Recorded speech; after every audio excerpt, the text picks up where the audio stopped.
हरे Krishna students, आज most important topic है हमारा 12th केमिस्ट्री का मूलरता व नॉर्मलता में संबंध।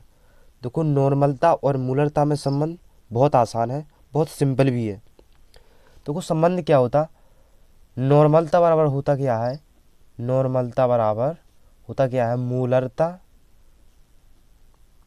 गुणे एन। अब भाई साहब, अगर हमें नॉर्मलता दी गई हो बेलन की तो हम आसानी से मूलरता निकाल सकते हैं, लेकिन उसके लिए हमें एन का भी मान चाहिए। तो एन कैसे क्या ज्ञात करेंगे, एन का मान कैसे ज्ञात करना है, जो आपको यौगिक दिया गया होगा उसका आयनन करना, और जितने उसमें H प्लस होंगे और जितने या OH नेगेटिव होंगे उसे जोड़ना, जितने होंगे OH नेगेटिव या H प्लस उसे बोलेंगे हम एन का मान।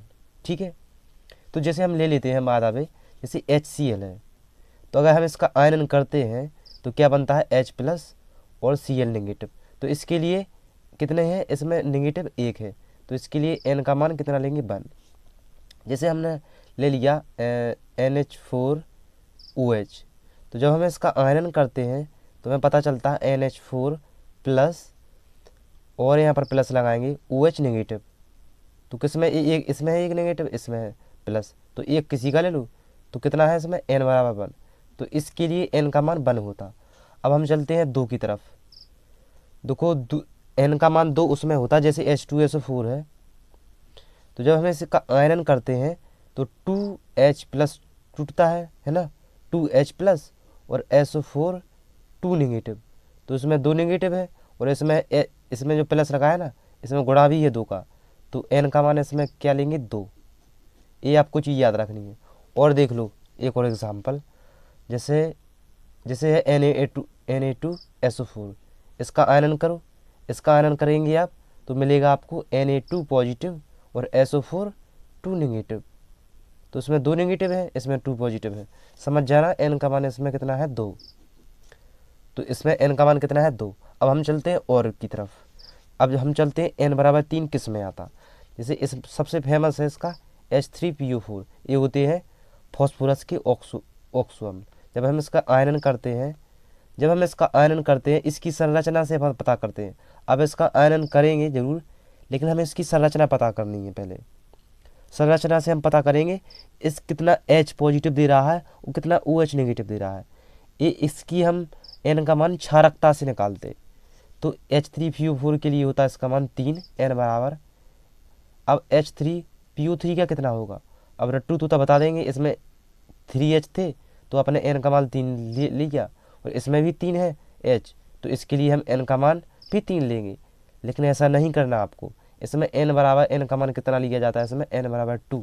हम बता रहे हैं कैसे, जैसे आपके पास H3PO2 है, तो भी रट्टू तो बता देंगे कि इसमें 3H है, तो n बराबर 3 ले लो आप। नहीं, इसमें n बराबर आपको 1 लेना है। इस तीनों में ही तो आपको याद रखनी है। देखो कैसे लेते, n बराबर इसमें 3, इसमें n बराबर 2, इसमें n बराबर 1, कैसे लिए थे उसे समझ लो। देखो, जब आप 12th में पढ़ोगे, 12th में अगर आप पढ़ते होंगे, क्योंकि मैंने 12th के लिए वीडियो बनाया, तो आप 12th में डेफिनेटली पढ़ते होंगे। तो जो ग्रुप 15 है उसका नाम है पी ब्लॉक के तत्व, उसमें आते फॉस्फोरस के ऑक्सो अम्ल।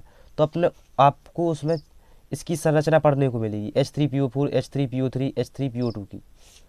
ठीक है, तो जब H3PO2 की संरचना होती, इसमें P1 है और डबल बॉन्ड से जुड़ा रहता है इसमें O, और यहाँ पर H, यहाँ पर H, यहाँ पर OH नेगेटिव। तो जिसमें O कितने हैं, OH नेगेटिव, तो इसकी क्षारकता से ज्ञात करते हैं n का मान।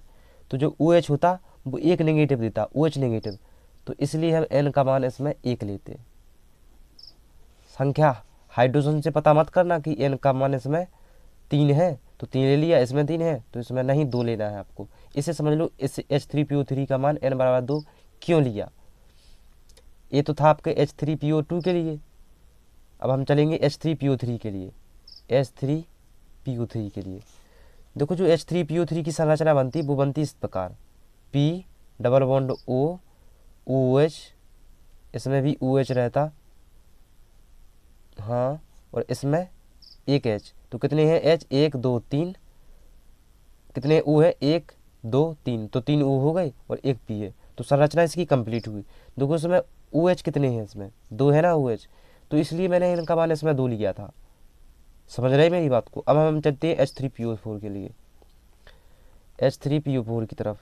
तो इसकी संरचना होती वो होती OH, इसमें भी OH, यहाँ पर भी OH और P डबल बॉन्ड O। तो देखो H 3 H हुए, एक P हुई, O कितनी हुई 4, तो 1 2 3 4, तो इसकी संरचना कंप्लीट हुई। इसमें 3 OH है, इसलिए मैंने N का मान इसमें 3 लिया था। रट्टू तोता मत बनना कि H3PO3 आ जाए एग्जाम में और 3 लिख के आ जाओ, नहीं ऐसा नहीं करना। अब हम चलते हैं क्वेश्चन नंबर 1 की तरफ, जो इससे न्यूमेरिकल आते हैं। इसमें H3PO4 के 1 मिलियन 1 M बिलियन की नॉर्मलता क्या है। देखो M दी गई है आपको, मूलरता इसकी, तो M का मान कितना है इसमें 1।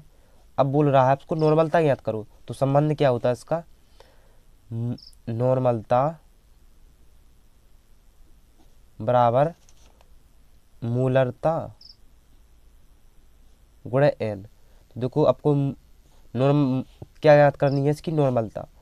तो मूलरता आपको दी गई है 1। N का मान कैसे ज्ञात कर लेंगे H3PO4, मैंने बताया था इसके लिए N का मान कितना होता 3, मैंने अभी बताया था आपको। देखो कितने H है इसके, कितने OH में 1 2 3, तो इसकी क्षारकता कितनी है 3, तो यहाँ पर लिखेंगे 3। तो नॉर्मलता कितनी आ गई इसकी 3, कितनी आ गई इसकी नॉर्मलता 3। तो ये रहा आपका क्वेश्चन नंबर 1 सॉल्व। अब हम चलते क्वेश्चन नंबर 2 की तरफ। NaCl के 1N का मतलब है हमें नॉर्मलता दी गई है, बिलियन की मूलरता ज्ञात करो। अब हमें मूलरता ज्ञात करनी है, तो हम फॉर्मूला यही लगाएंगे, नॉर्मलता दोबारा लिखना पड़ेगा कोई बात नहीं, नॉर्मलता बराबर मूलरता गुणा N। तो हमें एक्चुअली यहाँ पर क्या ज्ञात करनी है, मूलरता यानी A ज्ञात करनी है, तो N को भूजेंगे इसके नीचे, तो हमें मूलरता ज्ञात हो जाएगी, मूलरता बराबर नॉर्मलता अपॉन N इसके नीचे आ जाएगा। तो नॉर्मलता आपको सामने है कितनी है 1। अब देखो N का मान कैसे निकालेंगे, NaCl जब हम जोड़ते हैं NaCl को तो क्या होता, Na पॉजिटिव और Cl नेगेटिव, तो कितने हैं इसमें 1, तो यहाँ पर लिख दो 1, 1 का भाग 1 दिन में देंगे 1 ही आएगा। मूलरता ज्ञात करनी थी, M आ गया, तो इसकी मूलरता कितनी होती, NaCl की मूलरता कितनी आ गई 1 M। ठीक है, अब हम चलते क्वेश्चन नंबर 3 की तरफ। क्वेश्चन नंबर 3 क्या है इसमें, NO2SO4 के 4 M बिलियन की नॉर्मलता ज्ञात करो। फॉर्मूला होता है N बराबर M गुणे N। तो हमें क्या ज्ञात करनी है, नॉर्मलता यानी N ज्ञात करनी है। तो M का मान आपको पास है 4, N का मान कैसे निकालेंगे, Na2SO4 को तोड़ो आयनों में, Na2SO4 को आयनों में तोड़ेंगे जब आप, तो क्या निकलेगा आपको, Na2 2 पॉजिटिव व SO4 2 नेगेटिव, तो कितनी है फाइनली इसमें 2, तो यहाँ पर लिख दो 2, तो कितनी आ गई 8। तो इसकी नॉर्मलता कितनी आ गई 8 है। तो क्वेश्चन नंबर 3 भी कंप्लीट हुआ डेफिनेटली।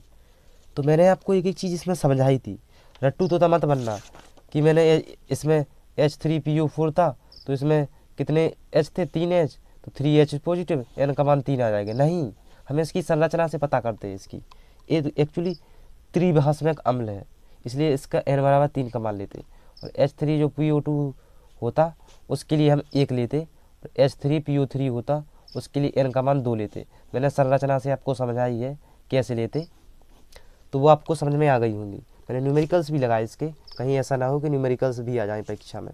संबंध तो आता ही है कि इसमें संबंध बताओ, तो संबंध लिख देना, नॉर्मलता बराबर क्या होता है, मूलरता गुणा N। तो ये वीडियो आपको कैसा लगा मुझे कमेंट करके जरूर बताना। अगर अच्छा लगा तो लाइक करिए, शेयर करिए, सब्सक्राइब करिए। तब तक मिलते हैं अगले वीडियो में। हरे कृष्णा।